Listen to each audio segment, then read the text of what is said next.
एवं बहनों, एक बार एक मकान में आग लग गई और इतनी भयंकर आग लगी कि मानो वो आग की लपटें आसमान को छू रही है। और उस समय उस मकान में दो भाई रहते थे जो आग लगने पर बाहर आ चुके थे। और बड़ा भाई छोटे भाई से कहने लग गया कि ये तुम्हारी गलती है, तुम्हारी वजह से ऐसी कोई गलती हुई जिसके वजह से घर में आग लगी है। अब छोटा भाई भी चुप नहीं रहा, वो कहता है मेरी गलती नहीं है, आपकी गलती के वजह से ऐसा लगा है। अब दोनों इतनी बहस कर रहे हैं, इतनी बहस कर रहे हैं, आखिरकार जो आस पड़ोस के लोग थे, अरे तुम बातें क्या कर रहे हो, ये बाद में तय करना कि किसकी गलती है और किसकी नहीं, पहले जाकर तुम क्या करो, पहले आग बुझाने में अपना क्या करो, अपना समय दो। अब ये तो भी सुनने के लिए तैयार नहीं, सो दोनों कहते हैं पहले ये तय हो जाए कि आग किसके वजह से लगी है, उसके बाद तो आग बुझाई जा सकती है। लेकिन ज्ञानी कहते हैं ये बहस करने में तब तक निर्णय होता है, तब तक तो वहां पर क्या हो जाएगा, पूरा राख हो जाएगा। अब आप इन दोनों को बुद्धिमान कहेंगे या पागल कहेंगे? क्या कहेंगे? पागल कहेंगे कि जो काम पहले करना था, जो आग लगी है उसको बुझाना महत्वपूर्ण है कि ये निर्णय लेना कि किसने गलती की है, ये महत्वपूर्ण है, आग को बुझाना महत्वपूर्ण है। तो इसी तरह कहते हैं ज्ञानी भगवान कहते हैं जैसे मकान में आग लगी है, उसी तरह हमारे आत्मा के भवन में भी आग लगती है। क्या होती है? हमारे आत्म रूपी जो भवन है, आत्म रूपी जो मकान है, उसमें भी आग लगती है। वो कौन सी आग लगती है? क्रोध की आग, मान की आग, माया की आग और लोभ की। ये कषायों की अग्नि क्या हो रही है? भीतर जल रही है। अब आप में से बता सकते हैं कि ये जो अग्नि है उसको बुझाना किससे पड़ सकता है? कौन सा ऐसा जल है जो इस अग्नि को बुझाएगा और कौन सा ऐसा पेट्रोल है जो इसको और बढ़ाएगा?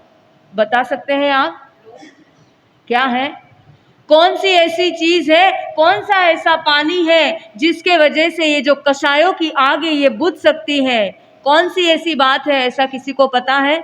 शायद आप कहेंगे कि क्या है? समता को धारण करना, क्षमा करना इस अग्नि का सल्यूशन हो सकता है। लेकिन ज्ञानी कहते हैं क्षमा करना या समता करना ये तो उसका रिजल्ट है, ये तो परिणाम है हमने जो किया। लेकिन कौन सी ऐसी चीज है जो क्रोध, मान, माया, लोभ को शमन कर सकती है और कौन सी ऐसी चीज है जो उसको बढ़ा सकती है? तो इसको एक और उदाहरण के द्वारा कहते हैं कि जैसे बड़ी बड़ी कंपनियों की बहुत बड़ी मीटिंग है और उसमें आपको भी इनवाइट किया गया है और आपने तय किया कि जब इतनी बड़ी मीटिंग में जाना है तो मैं व्हाइट एंड व्हाइट कपड़े पहनकर जाऊं, एकदम अप टू डेट होकर जाऊं। और ये करने में आपको ऑलरेडी लेट हो चुका है, आप तैयार हो रहे हैं और उस समय में आप आपके जो सेवक है उसे कहते हैं मेरे जेब में पेन है, वॉलेट है, मेरा रुमाल है, वो रख दो, मैं बाकी का तैयार होता हूँ। अब उसने वो सारी चीजें रख दी और आप जैसे ही बाहर कदम रखने के लिए गए तो आपने देखा कि आपके जेब के वहां पर एक नीला नीला क्या आ गया है? निशान आ गया है। तब देखा तो पेन कैसा रखा हुआ था? ढक्कन थोड़ा ढीला लगा हुआ था। अब ये पेन रखी किसने थी? सेवक ने रखी थी। आपने जोर से चिल्लाकर उसे कहा तुझे अक्ल नहीं है, तूने क्या कर दिया? पेन ढंग से नहीं रखा और मेरा कपड़ा खराब हो गया, मुझे ऑलरेडी लेट हो रहा है और तूने ये काम किया। आपको इतना गुस्सा आया कि आपने एक जोरदार थप्पड़ उसको लगा कर दी। अब थोड़ी देर के बाद, थोड़े दिनों के बाद सिचुएशन बदल जाती है। आपने फिर से व्हाइट एंड व्हाइट कपड़े पहने, पेन आपने रखी और ऑफिस में पहुंचते हैं तब तक फिर से कौन सा कलर आ गया? फिर से नीला कलर आ गया। अब सच बताना, इस पर आप खुद को, अपने आप को तमाचा लगाओगे? नहीं लगाओगे। क्यों नहीं? क्योंकि इस बार आपने अपनी गलती को देखा और इससे पहले किसकी गलती को देखा था? सामने वाले की गलती को देखा था। इसीलिए ये जो जल है खुद की गलती को देखना, हमने खुद की गलती को देखा तब हमें क्रोध नहीं आया, कब मान नहीं आया, माया नहीं आई, लोभ नहीं। लेकिन जैसे ही दूसरे ने की, हमने क्या कर दिया? उसके ऊपर सब कुछ किया। एक और बात है कि एक बच्चा और उसके पिताजी घर में बाहर लॉन में बैठे हुए थे और अचानक किचन से एक कांच के बर्तन की फूटने की जोरदार आवाज आती है। पिताजी बेटे से कहते हैं कि एक काम कर, जाके देख, अंदर जाके देख कर तो आ किसके हाथों से फूटा है। वो अंदर जाए बिना ही कह देता है कि पिताजी माँ के हाथ से फूटा है। अब वो पिताजी पूछते हैं कि तूने यहाँ बैठे बैठे कैसे कह दिया कि माँ के हाथों से फूटा है। तब वो कहता है, पिताजी अगर किसी और के हाथ से फूटता तो अभी तक क्या हो जाता था, अभी तक तो पूरा तहलका मच जाता था, उसकी क्लास माँ ले लेती थी। लेकिन ये तय है कि अभी ये फूटा किसके हाथ से है, माँ के हाथ से फूटा है। इसका मतलब क्या हुआ कि जब हम खुद की गलती देखते हैं तो हम किसी भी प्रकार का क्रोध आदि नहीं करते हैं, और उसी जगह जब दूसरों की गलती देखते हैं तो उन्हें भला बुरा सुनाने में आगे पीछे नहीं करते। इसी के साथ में एक और उदाहरण कि जैसे आप दो पार्टनर काम कर रहे हो और आप 1 महीने के लिए क्या हो गए हो, बाहर गांव चले गए हो, और आपको आने पर पता चलता है कि पार्टनर के द्वारा 1 लाख का नुकसान हुआ है। और जैसे ही पता चला आपने क्या कर दिया कि तुमको समझ में नहीं आता, मैं 1 महीने के लिए क्या गया, तुमने नुकसान कर दिया। आज 1 लाख का किया है, कल तुम 5 लाख का भी कर लोगे और दोनों में अनबन हो गई।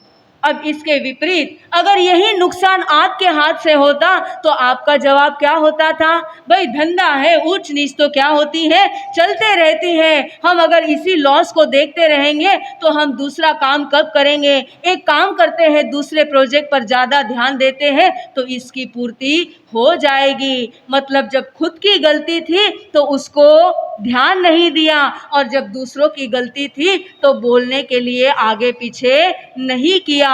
तो ज्ञानी यही बताते हैं कि जो क्रोध मान माया कषाय रूपी जो कषाय है, इसकी अग्नि को अगर शांत करना है तो उसके लिए जल क्या है, खुद की गलती को देखो।